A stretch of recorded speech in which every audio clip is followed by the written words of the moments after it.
What's up, guys? You're about to watch a video from a business meeting Q&A session I had in Singapore a couple months back. Felt that there was some serious details in there that a lot of you could get value from, and thus I'm making this silly little intro video to have you enjoy the rest of this video. Super excited about it. Would love to see your comments down below on what you're getting out of this video as I try to continue to listen and build so I can bring you more content.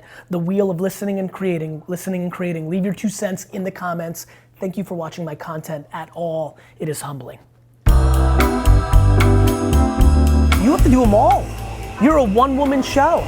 Your number one move is to immediately afford somebody else to help you. Your number one move.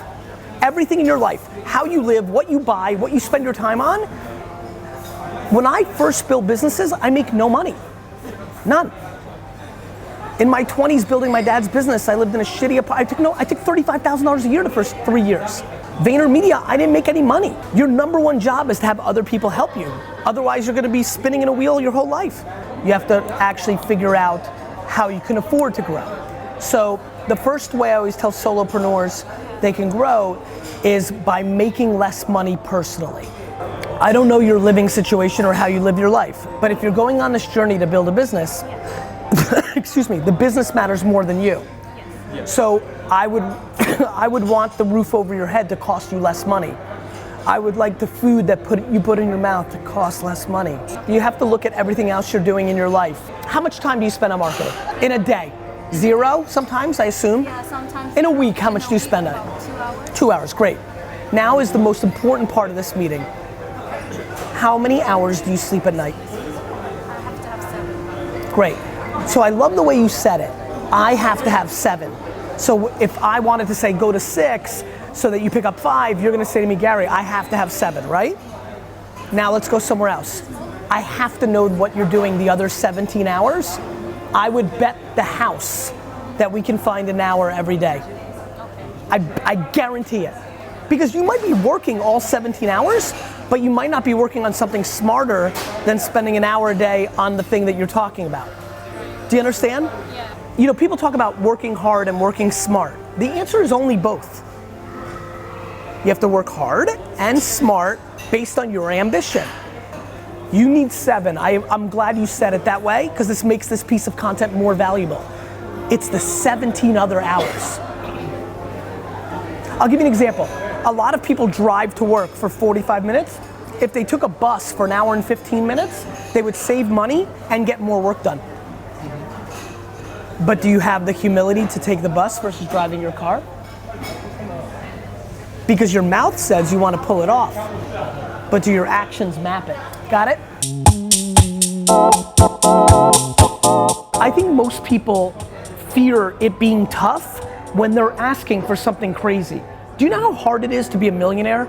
It's unbelievably hard. Yep. 99% of people in the world never even remotely get close. Yep. So I think the first way, forget about what I'm about to, the tactics. Let's start here. Yep. Here. You have to love hard. You have to love eating shit. Yes. You have to love people leaving comments saying you suck. Yep. You have to love the process.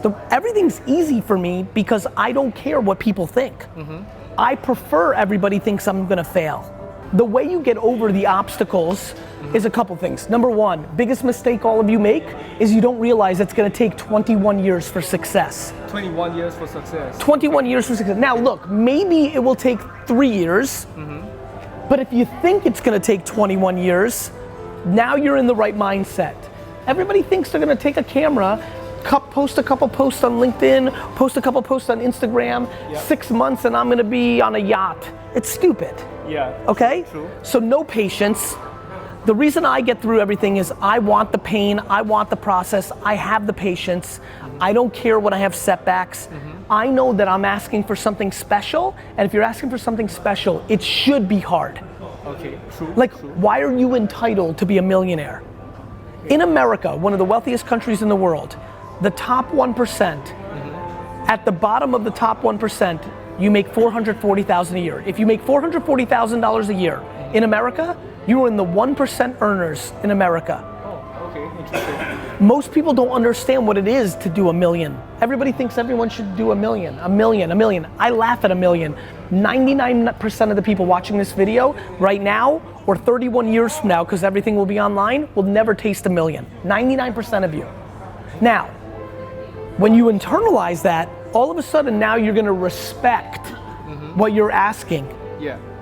I want people to respect their audacious ambitions more.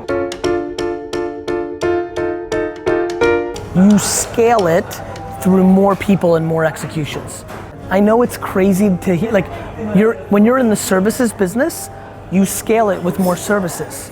Now what happens is a lot of people try to talk people out of service business and say, especially in a market like this, you have to build technology, you have to do this, because that's theoretical.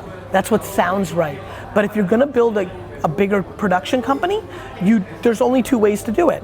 You do more productions, or your productions cost more money.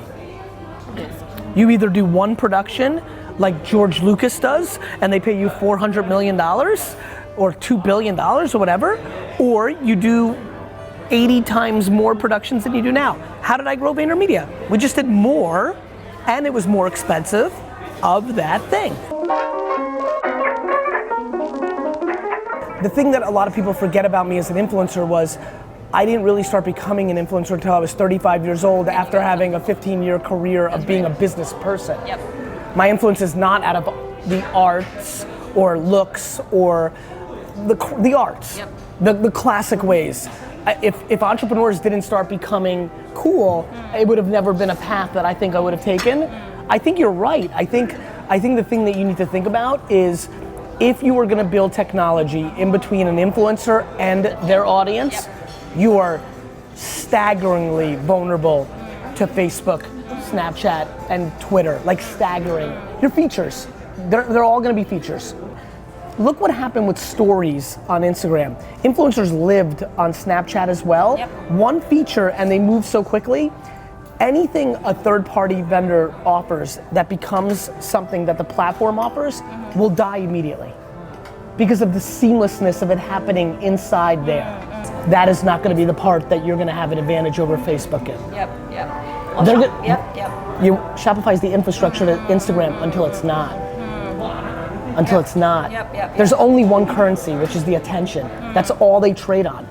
And whoever has the attention has the leverage. The biggest thing you need to ask yourself is how much of your opinion is predicated on the fact that it's yours. The thing that has always worked for me, and I genuinely believe is the cornerstone of my success, is I refuse to get high on my own supply. You have to put yourself out of business before somebody else does it. So you can debate anything you want. What you have to ask yourself is this your point of view because you've made this bet? The reason VaynerMedia is not profitable ever is because I'm always reinvesting in things that are my vulnerability. Voice is to mobile social what mobile social was to traditional digital. So I have to invest in that and AI and all this stuff. It's why when it comes to influencer stuff, even though I've watched it and been right for the last decade, I continue to not build scalable things. I continue to build influence and relationships and human infrastructure because that is something the platforms have no interest in. Yep. I know you're gonna scold me if I don't boost the ads. I want you to boost ads. Yep. Yes, I do. Okay, so yeah, without boosting ads, I actually got. And I'll tell you why. I'll tell you why. This is a very important point that a lot of people are getting confused about. Even if you listen to how you're saying it, people are putting organic reach on a pedestal because they think there's a purity to it. Even subconsciously, when you watch this back, you'll see that you and most have organic on a pedestal because there seems to be a purity of that. Yeah. It speaks to the quality. I understand. The problem is, for me, why I would scold you, and you're right, is when ads are so underpriced, you have to take advantage of them. Because in 4 years, when organic will still matter, but the ads cost $88 to get in front of 1,000 people instead of 7, people are gonna regret not spending on the ads.